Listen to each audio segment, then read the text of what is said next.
Cítim sa pokojnejší. Viac optimistický. Predpokladám, že ten pokoj vám so sebou priniesla señorita Diana. A ja ju vnímam ako jarný Vánok, ktorý nás osvieži a človeka preberie z letargie.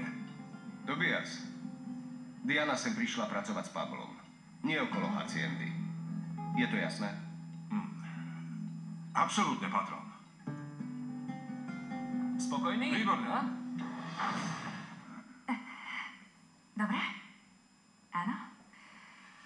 Tak fajn. Myslím si, že na dnes to už stačilo. Spotil som sa. Asi by som sa mal ešte okúpať. Tulia, idete ako na zavolanie, pretože pacient potrebuje ísť pod sprchu. Chceš ma kúpať, Tulia? A čo sa ti nepáči? Už si ani nepamätám, koľkokrát som ťa ako decko kúpala. Áno, jasné, ale odvtedy prešlo more času a zdá sa, že mi... Ale si ten istý chlapec, čo aj predtým. Takže sa nemáš prečo hanbiť. Tulia... Dobre, ja už pôjdem. Uvidíme sa zajtra. Mám radosť, lebo dnes ti to šlo veľmi dobre. Ďakujem. Dovidenia. Tak poďme. Ne, Pablo. Tulia.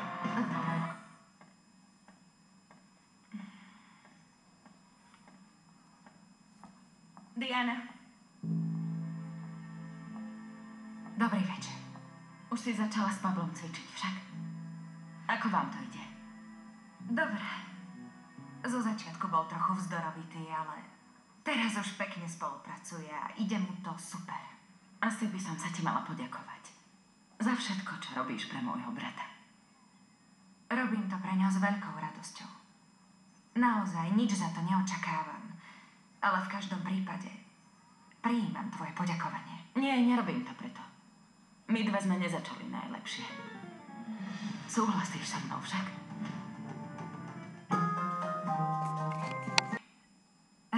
Áno. No už iste nie, že by sa mi dvakrát páčil spôsob, ako si sa ku mne od začiatku správala, ale...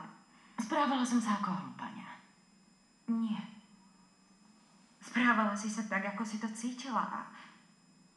Ako vidím, cítiš to tak aj naďalej. Jednoducho sme si nesadli. Pravda je, že som nad tým premýšľala a nemám na to dôvod. Práve naopak. Preto som ti chcela poďakovať.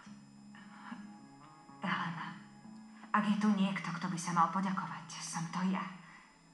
Pretože iba vďaka tebe, po tom, čo si mi povedala v nemocnici, som si uvedomila, že Pablo potrebuje pomoc a čaká ho veľa práce.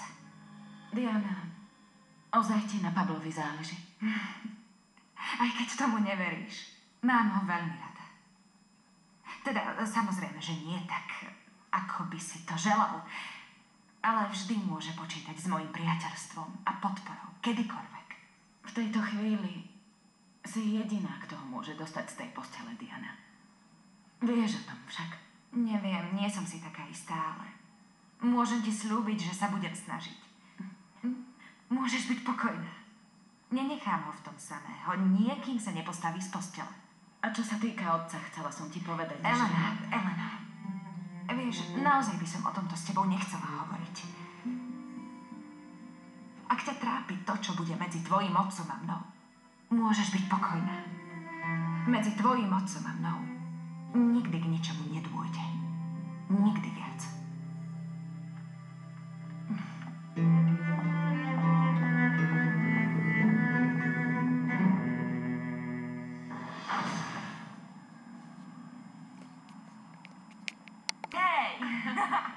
Ahoj, ako sa máš? Didi.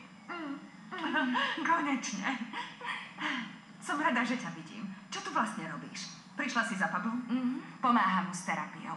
Chcem sa ísť prejsť, nadýchať sa vzduchu. Vieš, ako veľmi mi chýbali tieto hory flu. Pôjdeš so mnou? Môžeš? Nie, nemôžem, Didi. Mám ešte hrozne veľa práce. Nehnevaj sa. Dobre, to nevadí. Neskôr sa uvidíme. Ale vieš, že sa budem na teba tešiť? Áno, viem.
Slovenské znenie pre televíziu Markíza vyrobilo štúdio Artefakt.